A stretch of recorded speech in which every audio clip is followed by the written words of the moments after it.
Isang matagumpay na operasyon kontra kriminalidad ang isinagawa ng Quezon City Police District kung saan 2 regional level most wanted persons ang naaresto sa magkaiwalay na manhunt operation sa Quezon City. Unang naaresto ang pang-7 most wanted person ng National Capital Region Police Office na si alias Reggie, 43 taong gulang at residente ng Barangay 160 Libis Baysa, Caloocan City.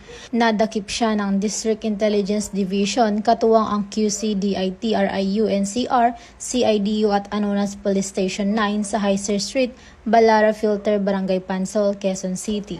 May 5 bilang ng kasong rape si alias Reggie na inisyu ng Branch 7 Family Court, Marikina City.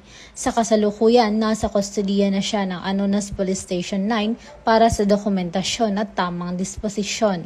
Samantala, isang matandang lalaking kinilalang si alias Rene, 84 na taong gulang ang naaresto sa kanyang tahanan sa Barangay Marilag, Project 4, Quezon City. Siya ay tinaguri ang number 3 Regional Most Wanted Person ng Police Regional Office Cordillera Administrative Region o PROCAR. May nakabinbin siyang warrant of arrest para sa kasong illegal recruitment na inisyu ng Branch 5 Regional Trial Court ng Baguio City, Benguet. Patuloy ang QCPD sa mas pinaigting na kampanya laban sa kriminalidad para sa isang mas ligtas at tahimik na komunidad.